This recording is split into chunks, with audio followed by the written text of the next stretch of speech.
GK kids.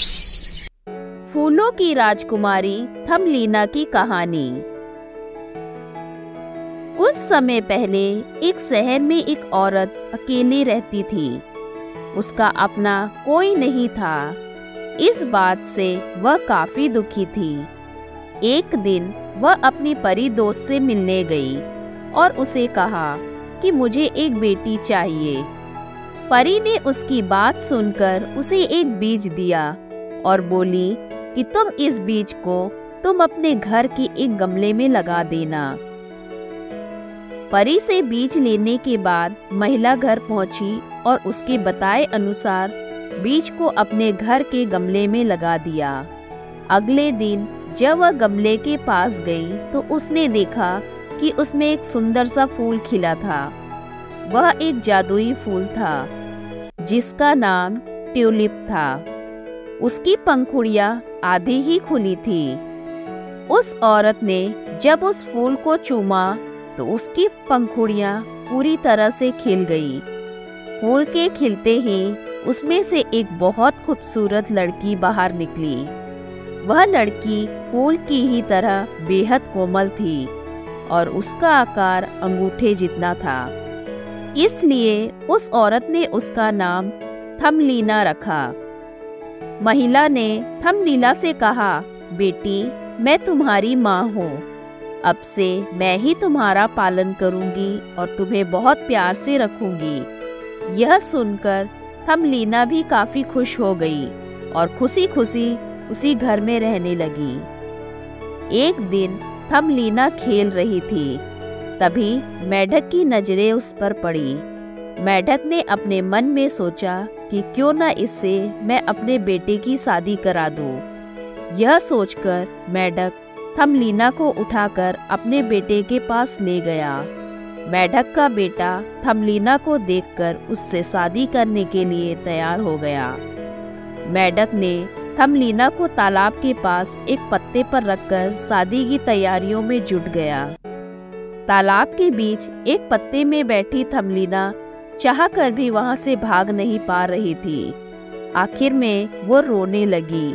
तभी एक तितली ने थमलीना को देखा। उसने उसे वहां से उठाया और फूलों की नगर में ले गई। यहाँ तितली में थमलीना को अपने साथ रखा और उसके खाने पीने का इंतजाम करने में जुट गई। तभी एक झिंगुर की नजर थमलीना पर पड़ी। वह भी उसकी खूबसूरती देखकर उसका कायल हो गया। वह थमलीना को अपने दिल की बात बताने पहुंचा। यह सुनकर थमलीना ने उसे समझाया कि हम दोनों एक नहीं हो सकते, हम अलग अलग जीव हैं। इस पर झिंगुर के मित्रों ने भी कहा, दोस्त यह थोड़ी अजीब है, ये लड़की हमारी जैसी नहीं है। यह सुनकर झिंगुर समझ गया और उसने थमलीना को छोड़ दिया। उसके बाद थमलीना अपने घर का रास्ता ढूंढने लगी। तभी वह भटक कर एक बिल में जा घुसी। उस बिल की रानी एक चूहिया थी जो बहुत बूढ़ी थी। चूहिया ने थमलीना को सहारा दिया और बदले में उससे घर के सारे काम कराने लगी। एक दिन उसके घर छछूंदर आया जिसका नाम मिस्टर मोल था। वो भले ही देख नहीं सकता था, लेकिन वो थमलीना की आवाज पर फिदा हो गया। मिस्टर मोल ने बूढ़ी चूहिया से कहा कि वो थमलीना से शादी करना चाहता है और दोनों की शादी चूहिया ने तय भी कर दी। तभी घर से बाहर मिस्टर मोल को छोड़ने जाते हुए थमलीना को एक चिड़िया मिली जो घायल और बेहोश थी। थमलीना तुरंत उसकी मदद करने लगी। बूढ़ी चूहिया और मिस्टर मोल ने उसे रोकने की कोशिश की, लेकिन थमलीना नहीं मानी। उसने दिन रात एक करके चिड़िया की देखभाल की। कुछ दिनों के बाद चिड़िया पूरी तरह से ठीक हो गई। चिड़िया के ठीक होने से थमलीना खुश थी, लेकिन शादी के दिन नजदीक आ रहे थे, इसलिए बेचैन हो गई। थमलीना ने चिड़िया को सारी बातें बताई। यह सुनकर चिड़िया ने कहा कि जल्दी से मेरी पीठ पर बैठ जाओ, मैं तुम्हें यहाँ से बहुत दूर ले जाऊंगी। थमलीना तुरंत उस चिड़िया के पीठ पर बैठ गई। चिड़िया थमलीना को वहां से बहुत दूर एक फूलों के देश में लेकर पहुंची। वहां फूलों की राजकुमार की नजर थमलीना पर पड़ी।